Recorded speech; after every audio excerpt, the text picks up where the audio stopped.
Hello friends, welcome back to our channel. எல்லாருக்கும் விநாயகர் சதுர்த்தி நல்வாழ்த்துக்கள். இன்றைக்கி நம்ம வீட்டில் இருக்கிற பொருட்களை வச்சு விநாயகர் சிலையை எப்படி செய்யலாம் அப்படின்றது தான் பார்க்க போகிறோம். இது ரொம்ப ஈஸி தான்.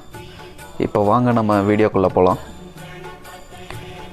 நம்ம ஒரு மிக்சிங் பவுலில் 1/4 கப் மைதா எடுத்துக்கலாம். அதுக்கப்புறமா ஒரு 1/4 கப் மஞ்சள் தூள் எடுத்துக்கலாம். அதுக்கப்புறம் 1 டேபிள் ஸ்பூன் பவுடர்ட் சுகர் எடுத்துக்கலாம். உங்கள்கிட்ட இல்லைன்னா மிக்சியில் போட்டு அரைச்சி எடுத்துக்கோங்க. அதுக்கப்புறம் இந்த மூணையும் நல்லா மிக்ஸ் பண்ணி விட்டுடலாம். ஒரு ஸ்பூன் வச்சு நல்லா அந்த மாதிரி மிக்ஸ் பண்ணிவிடுங்க. மிக்ஸ் பண்ணதுக்கப்புறமா பச்சை பால், அதாவது காய வைக்காத பால் ஒரு 1/4 கப் எடுத்துக்கோங்க. கொஞ்சம் கொஞ்சமாக ஊற்றி மாவு பிசைஞ்சிடலாம். மாவு கொல கொலன்னு இருக்கக்கூடாது, ரொம்ப கெட்டியாகவும் இருக்கக்கூடாது. அதாவது சப்பாத்திக்கு நம்ம மாவு பிசையும் இல்லைங்களா, அந்த பதத்துக்கு இருக்கணும் இந்த மாதிரி.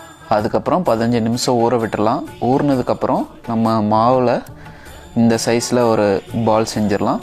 அந்த மாதிரி வேறு சின்ன சின்ன சைஸில் நம்ம இந்த மாதிரி பால் செஞ்சுக்கலாம். ஸோ 10 பால் செஞ்சுக்கோங்க. இதுதான் மெயினாக நமக்கு தேவைப்படும். அதுக்கப்புறம் கண்டிப்பாக கொஞ்சம் மாவு மீதி இருக்கும். அதில் நம்ம வேறு லட்டோ இல்லாட்டி பக்கத்தில் வைக்கிறதுக்கு எலி அந்த மாதிரி ஏதாவது நம்ம செஞ்சுக்கலாம். இப்போ நம்ம ஒரு பால் எடுத்து, அதாவது இந்த சைஸ் பால் எடுத்துகிட்டு பேஸ் செஞ்சிடலாம். இதை கையில் வச்சு நல்லா இப்படி தட்டிக்கோங்க. நல்லா ரவுண்ட் ஷேப்பில் வர மாதிரி தட்டிடுங்க. தட்டினதுக்கப்புறமா நம்ம பிளேட்டில் கீழே வச்சிடலாம்.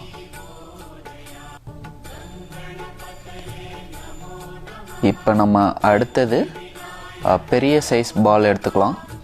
அதான் நம்ம உடல் பகுதிக்கு வைக்க போகிறோம். இந்த பால் எடுத்துகிட்டு நம்ம ஓவல் ஷேப்பில் உருட்டிக்கலாம். இந்த மாதிரி உருட்டிக்கோங்க.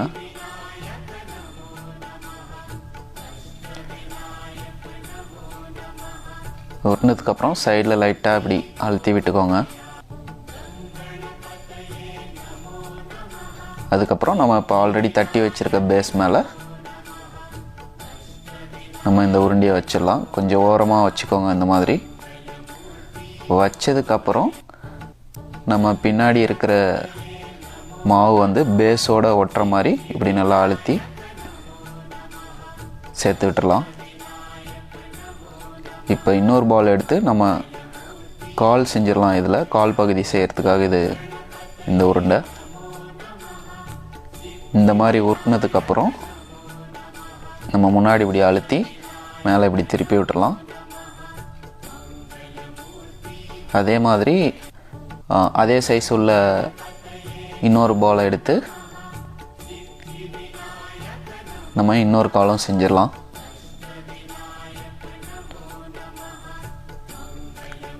இப்போ அடுத்த 2 சின்ன பாலை எடுத்துட்டு நம்ம கை செஞ்சிடலாம். கைக்கும் இதே மாதிரி உருட்டிடுங்க. உருட்டிட்டு அதை வி ஷேப்பில் இந்த மாதிரி வளைச்சிக்கோங்க. இந்த மாதிரி வளைச்சி வச்சிடலாம். அதுக்கு அடுத்தது இன்னொரு பாலும் நம்ம அதே சைஸ் உள்ள இன்னொரு பாலை எடுத்து அந்த மாதிரி உருட்டி மறுபடியும் அதையும் வி ஷேப்பில் வளைச்சி வச்சிடலாம்.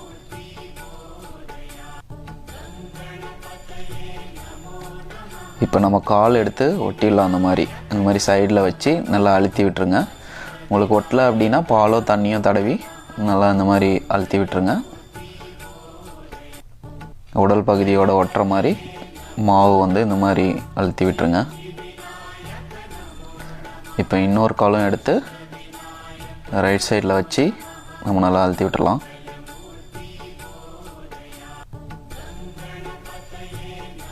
ஓகேங்களா? இப்போ அதே மாதிரி ரொம்ப காஞ்ச மாதிரி இருந்ததுன்னா நீங்கள் பாலோ தண்ணியோ வச்சு இது பண்ணிக்கலாம். இப்போ நம்ம கையை வி ஷேப்பில் இருக்கிற கையை இந்த மாதிரி வச்சு அழுத்தி விட்டுருங்க. அழுத்தி விட்டதுக்கப்புறம் இந்த மாதிரி திருப்பி முன்னாடி அந்த ஃப்ரண்ட் சைடில் நல்லா இப்படி அழுத்தி விட்டுருங்க. அதாவது ஒரு கையில் லட்டு வைக்கிற மாதிரியும், இன்னொரு கை லெஃப்ட் சைடில் இருக்கிற கையில் ஆசீர்வாதம் பண்ணுற மாதிரியும் நம்ம அழுத்தி விடணும். இந்த பக்கம் திருப்பி ஃப்ரண்ட்டில் நல்லா அழுத்தி இப்படி மேலே தூக்கி விட்டுருங்க. அதாவது ஆசீர்வாதம் பண்ணுற மாதிரி. சரிங்களா? அடுத்த ஒரு உருண்டையை, பெரிய உருண்டையை எடுத்து இதுதான் வந்து தலைப்பகுதிக்கு வைக்கணும். இந்த மாதிரி வச்சதுக்கப்புறம் பின்பக்கமாக நல்லா அழுத்தி உடல் பகுதியோடு ஒட்டுற மாதிரி சேர்த்து விட்டுருங்க.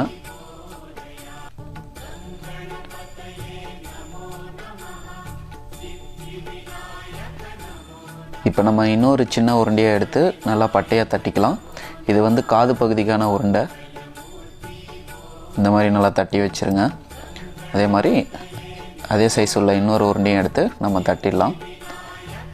தட்டிட்டு கைக்கு மேலேயே அந்த மாதிரி வச்சு அழுத்தி விட்டுருங்க.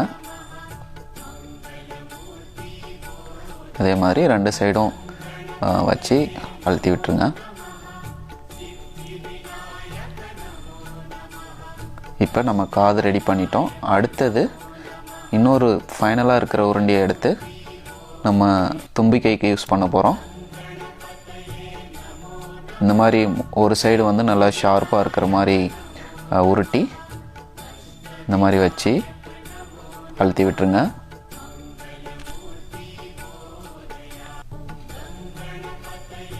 அழுத்தினதுக்கப்புறம் முன்னாடி இந்த மாதிரி லைட்டாக வளைச்சி விட்டுருங்க தும்பிக்கையை.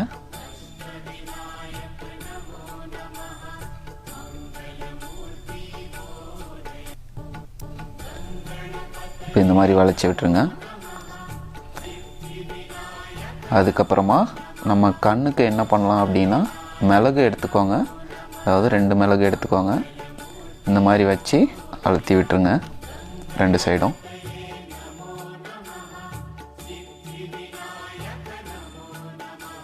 இப்போ நம்ம அடுத்தது நாமம் போடணும். அதுக்கு ஏதாவது இந்த மாதிரி ஒரு குச்சியோ இல்லை வேறு ஏதாவது இந்த மாதிரி நீட்டாக இருக்கிற ஒரு பொருள் எடுத்துக்கோங்க கோடு மாதிரி போடுறதுக்கு. அதாவது 3 கோடு மாதிரி போட்டுக்கோங்க இந்த மாதிரி குச்சியை வச்சு அழுத்தி.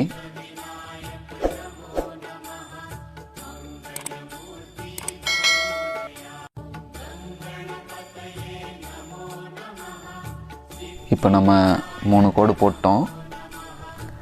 அடுத்தது நம்ம வெள்ளை கலர் பெயிண்ட்டோ இல்லை நம்மக்கிட்ட ஏதாவது வெள்ளை கலர் சாந்து இருக்குது அப்படின்னா நம்ம இந்த மாதிரி மேலே வச்சு அந்த கோடு போட்டதில் பெயிண்ட் பண்ணி விட்டுடலாம்.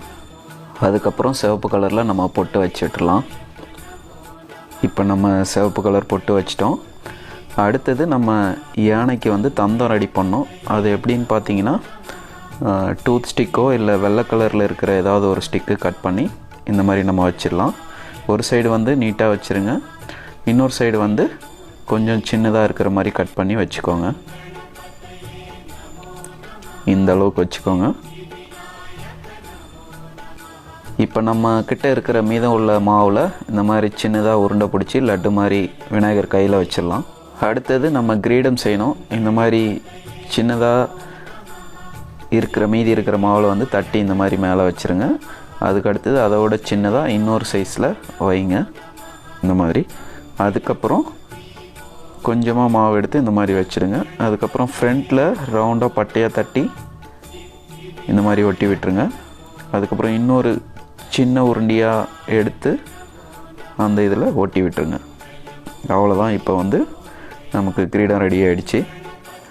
அதுக்கப்புறம் மீதி உள்ள மாவில் நம்ம வந்து ஒரு தட்டு மாதிரி செஞ்சு அதுக்குள்ளே சின்ன சின்ன லட்டு மாதிரி சின்ன உருண்டையாக பிடிச்சி இந்த மாதிரி வச்சிடலாம். இப்போ நம்ம வீட்டில் இருக்கிற பொருளை வச்சு அழகான பிள்ளையார் சிலையை ரெடி பண்ணிட்டோம். இப்போ பிள்ளையார் ரெடி ஆகிட்டாரு. நான் போயிட்டு பூஜை போட போகிறேன். நீங்களும் உங்கள் வீட்டில் இதே மாதிரி பிள்ளையார் செஞ்சு பூஜை போடுங்க. மீண்டும் அனைவருக்கும் விநாயகர் சதுர்த்தி நல்வாழ்த்துக்கள். நன்றி.